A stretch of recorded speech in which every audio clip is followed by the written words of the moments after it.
Right then, another mini video. The eagle-eyed, we'll see it's a lot more orange rather than the faded yellow that it ended up turning into. We've had it over to the body shop because there was a bit of dodgy paintwork. I mention it in every video. A bit of dodgy paintwork at front, a bit embarrassing more than anything. I don't mind if there's a bit of accident damage, you can talk about it, but when it just looks like Laurel and Hardy's painted it, it's not good. So, really happy with that. Freshened it up quite a bit. It's highlighted that we probably want to make these a little bit blacker if we can, revive them a bit. I don't know why this has turned a different colour. We'll do that. But we have also, it annoys me that you can see these from the front and it's just a Cooper S. Just noticed that as well on the number plate. It's not ideal.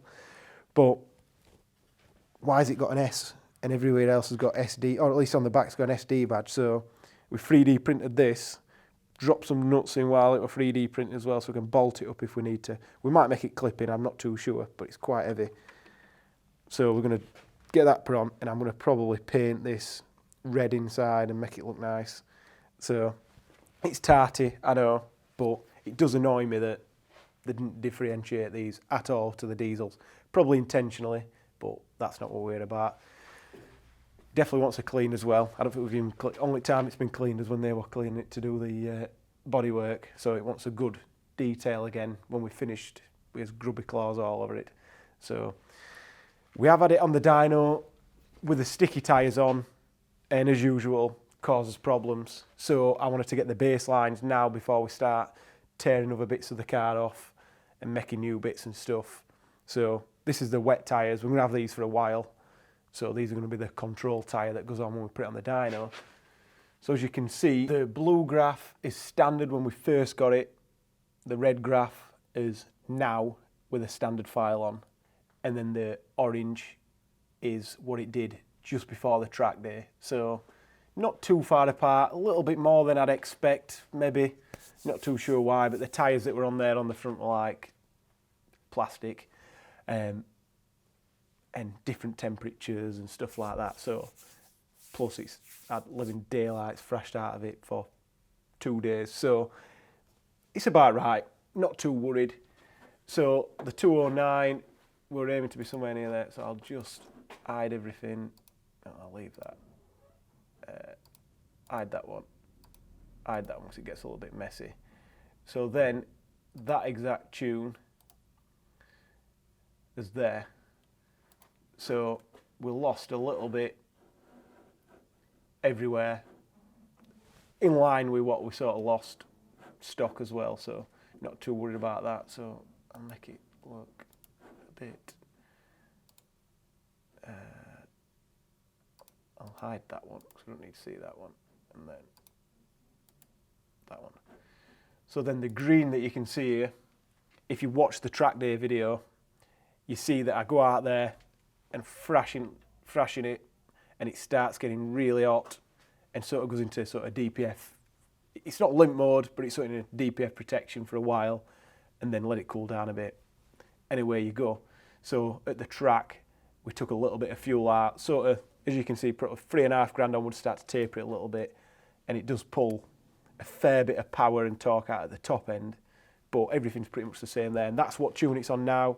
You can't really tell much difference, to be fair. It's not like this feels super slow. But what we did notice on the track day, absolutely love the car. Really lively on the back end, not understeery at all. Once we put the proper tyres on anyway. Really, really good. Probably a little bit more live than I expected for a sort of standard-ish car. We're not too much done to it. But now it's got the suspension and we can dial things in a little bit better. We're going to sort of be careful that we don't make it too much. But compared to the 125D, which we'll get onto in a minute, I was really, really impressed with this. Handling, how it put the power down, especially in the wet, because the BMW was just shocking in the wet. This, when it had the original tyres on, that was still shocking. But when we put the Yokohama AO52s on there, they were absolutely amazing. And it just really easy to control.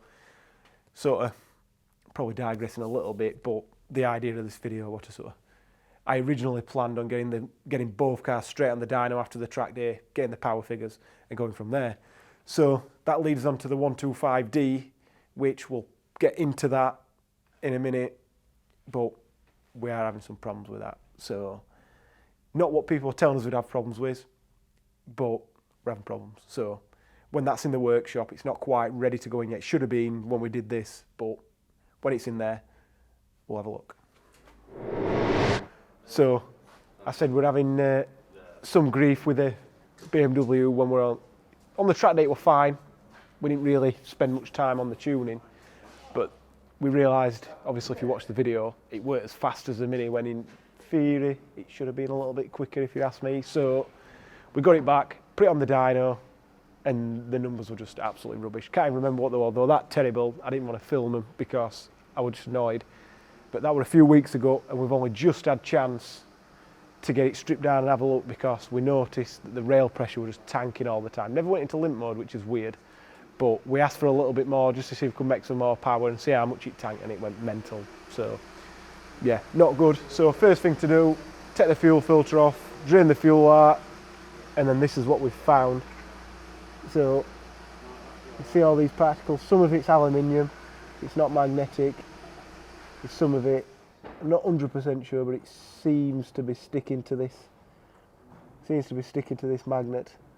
So, I don't know if you can't see it there. So yeah, not good. And that filter's done. We changed the filter anyway just to see. We got a new filter because we thought had it been blocked and we'd not changed it, but we had changed it.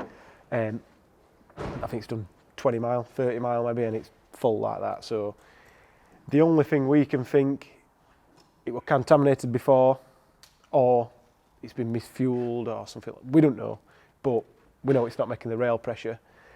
So we think the fuel pump's damaged, so we stripped it down here, and this is what's inside. There's all these rollers and stuff like that, and that's the plunger, which that's how tight of a tolerance is going on there.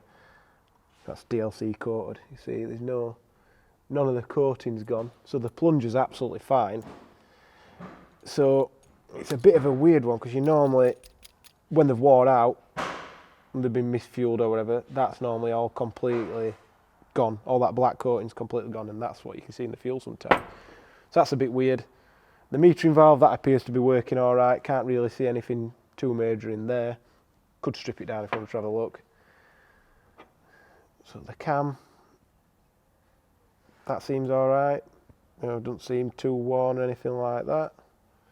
And the bore inside, that all looks absolutely fine. So potentially, it don't look like it, but I think it's probably, the pump's all right. We're going to put this back together and send it off for testing. That's the first job.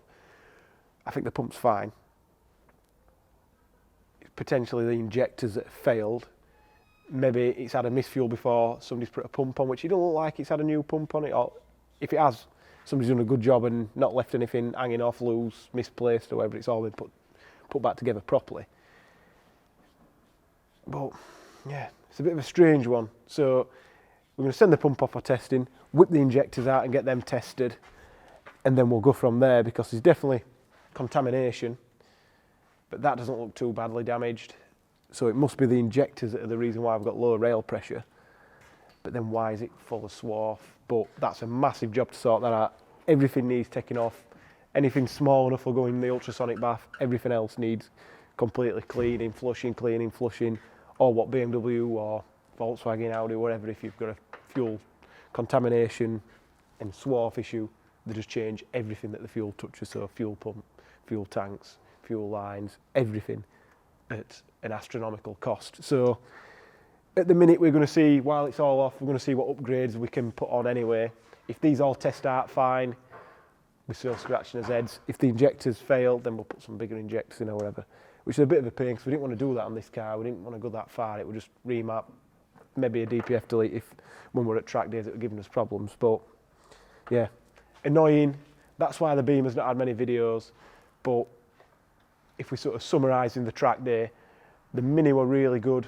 The turbo's a little bit noisy after the track day. I think those ball bearing turbos, it's 1752, they're not really good at the high temperatures that you're going to get with the DPF there. I think that'd be fine if we take it out. It'd probably not blow up, but we'll drive it till it blows up.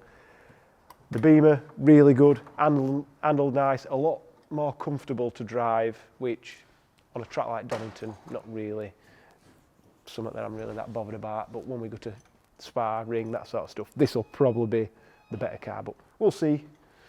We'll get all this figured out, and there'll be some more videos from this hopefully.